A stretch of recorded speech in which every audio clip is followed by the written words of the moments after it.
Assalamualaikum warahmatullahi wabarakatuh. Halo semua, perkenalkan nama saya Rika Syafitri dengan NIM 1204010124856.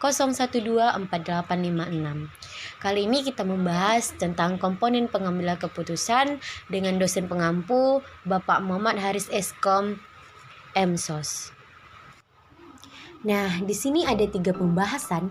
Yang pertama yaitu pengertian komponen, yang kedua pengertian pengambilan keputusan, yang ketiga adalah komponen pengambilan keputusan. Sebelum kita membahas tentang komponen pengambilan keputusan, alangkah baiknya kita mengetahui apa sih itu komponen.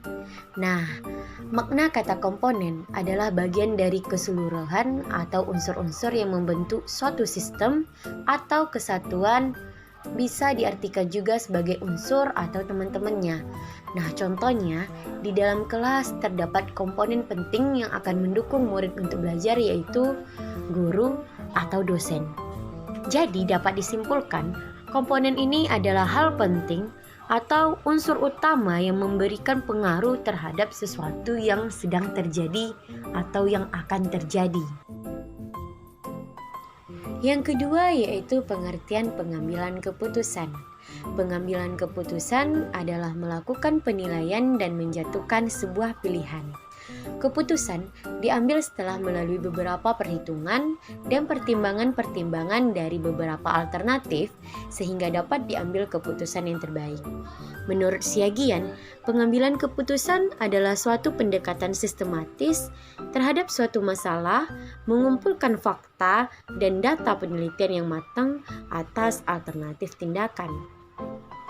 Jadi dapat disimpulkan, pengambilan keputusan adalah suatu proses seseorang untuk memilih atau menetapkan pilihannya terhadap suatu hal yang ingin dicapainya, yang mana keputusan yang ia ambil ini akan menimbulkan dampak dan juga akan dipertanggungjawabkannya untuk kedepannya. Dan yang ketiga adalah komponen pengambilan keputusan.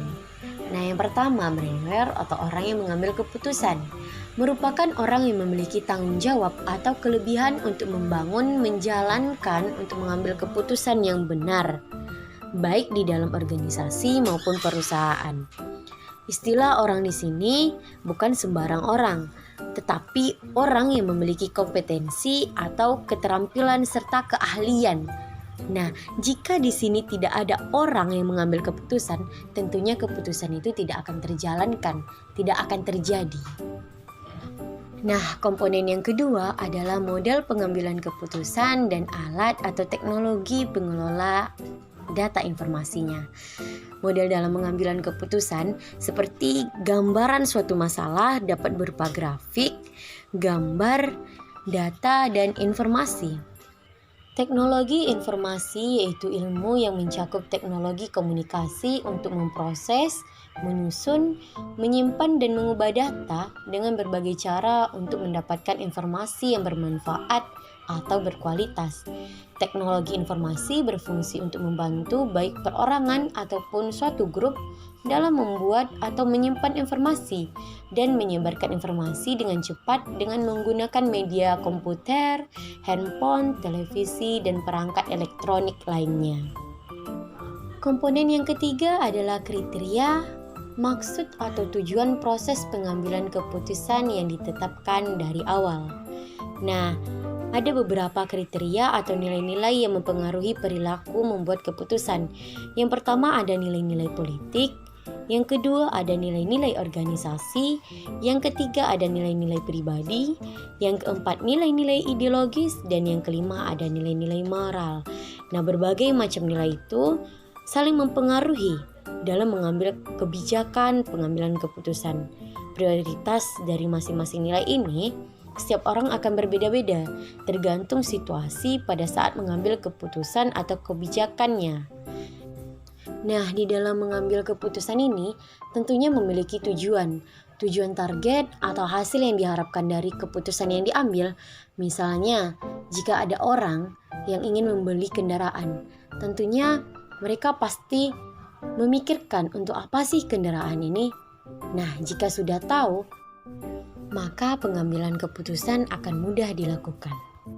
Dan komponen yang keempat adalah kendala, Faktor yang membatasi ruang gerak pengambilan keputusan. Nah, kendala diartikan juga dengan halangan, tantangan, atau sebuah hambatan dalam pengambilan keputusan, yang mana dipengaruhi oleh faktor penghambat, baik itu faktor internal atau dari dalam dan faktor eksternal dari luarnya. Nah, faktor internalnya itu ada sikap atau kepribadian seseorang dan juga persepsi seseorang tersebut. Dan faktor internalnya itu mulai dari budaya, kelompok sosial, dan juga keluarganya. Dan komponen yang terakhir adalah optimasi. Optimasi adalah upaya untuk memperoleh keputusan terbaik sesuai dengan model yang dirumuskan, kriteria yang ditetapkan, dan kendala yang sudah dikenali, sehingga keputusan mencapai hasil yang ideal atau optimasi, atau disebut juga dengan nilai efektif yang dapat dicapai. Jadi, dapat disimpulkan, komponen pengambilan keputusan adalah hal-hal utama yang mempengaruhi keputusan itu sendiri, yang mana berisikan orang yang mengambil keputusan, model, alat atau teknologinya, kriteria atau nilai-nilainya, tujuan, dan kendala serta faktor-faktor yang mempengaruhi pengambilan keputusan tersebut.